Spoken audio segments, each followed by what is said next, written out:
What's up, y'all? Well, we're back. There's been some sickness and fun stuff, but we're here. And I'm excited. We're going to be talking about a passage that is very near and dear to, I think, both me and Leanne. Probably my favorite chapter of the Bible, if you're really allowed to have favorites. But I love it. We're going to be talking about Psalm 23, and we're going to do 3 different videos. We're going to section it out. And so the first section is going to be verses 1, 2, and 3. And then, so I'm going to have Leanne read it, and then we're going to talk about it, dive into it. And probably should have done that before this video started, but I'm going to make sure that looks right. Okay. Leanne, what do you think about Psalm 23? First off, read it for us, and then tell me what you think. Okay. The Lord is my shepherd, I shall not want. He makes me lie down in green pastures. He leads me beside still waters. He restores my soul. He leads me on paths of righteousness for his name's sake.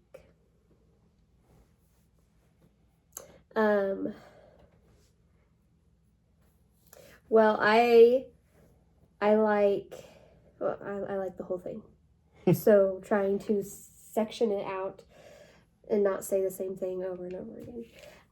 But I think it's always interesting when, like here, it talks about God being our shepherd. And one of like the I am statements is I am your shepherd. And so God being our shepherd and us being the sheep really isn't that big of a compliment. Like, he's not calling us cute and fluffy animals. No? No. Sheep, I mean, take it from somebody who had a sheep. Like, they're very dumb.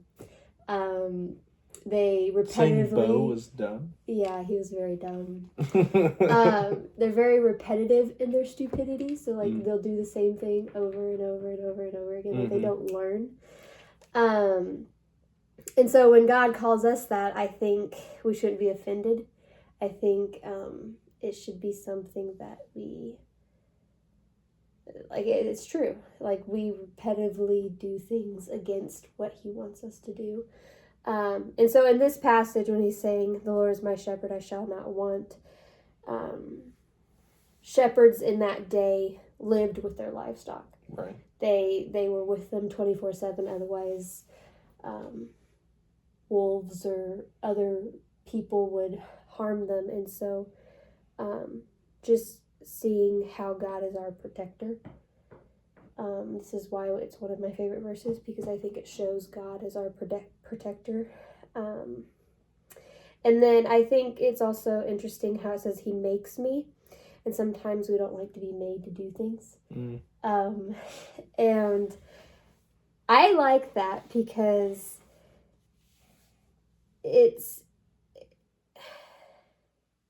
I think it goes from God is our protector to God is our loving parent who makes us do things when we don't want to. And then it goes to he leads me beside still waters. He restores my soul.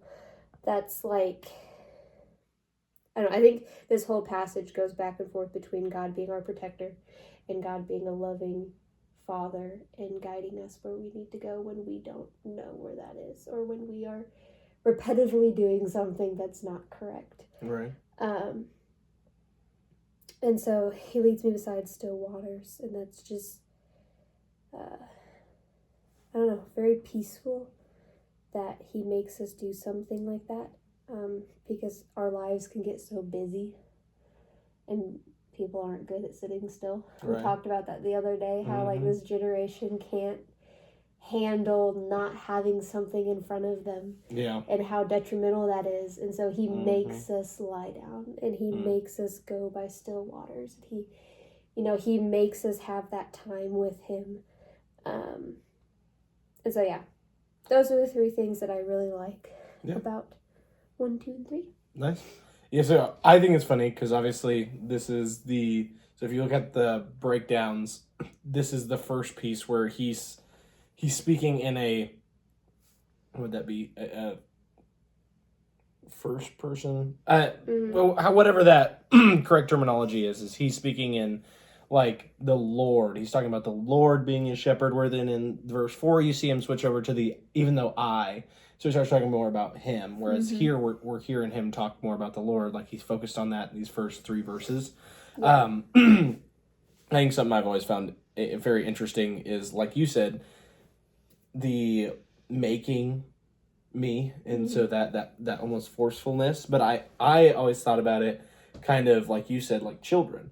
And so it's funny because thinking about like getting ready to have a kid, like just processing the way that kids don't always listen, the way that in my head I think of like little kids, and now like they have sleep sacks and things like that, and the reason for that is because when you make them lie down, they don't always want to lie down. And like I don't know, when you were talking, I had this picture of just when we go through our moments in life where we're just not obeying God, like us just being this screaming kid in our knapsack, like not going down for a nap. And like, I mean, I just think that's how God sees us. It's like God knows what's best for us. God says, I know you need rest. I know you need whatever. Because it's not always rest. Making you lie down in green pastures isn't always the idea of going to sleep. Like, that's not always what it means. It doesn't mean, disconnect from your life. Sometimes it just means reprioritize. Like that's lying down in green pastures, is saying, hey, you're freaking out about work, but the truth is work might not be that great, but you have a family, and you need to be grateful for the family you have. And letting him be the one that restores your soul. Yeah. Not looking to other things. Absolutely. And then I really wanted to focus on, it's funny, the one piece you didn't really touch on, probably because it's on the second page and you didn't look at it. But he leads me on paths of righteousness for his name's sake. And I don't know if that's more of also like just being a man and thinking about like leading a household. And like, that's a huge verse for me, because I think on a daily basis, I think a lot about where my path, quote unquote, needs to be going. And I think that's one of the reasons I love this verse, is just that encouragement in that verse of he leads me down paths of righteousness. Like, how often do we really think about that? Like, we talk about like, we have to be righteous. It's like as if we have to find the path of righteousness so that God will love us. Well, no, he leads me down the path of righteousness for his name's sake. And it makes me think of Christian hedonism. God is most glorified in us. When we are most satisfied in him, he leads us down for paths of righteousness for his name's sake. Everything he's doing is because when we're satisfied in God, we glorify him. Like he's glorified by our satisfaction in him. And then obviously, we're going to talk about it hopefully eventually, but just that the Louis Giglio, don't let an enemy have a seat at your table. Yeah, I know.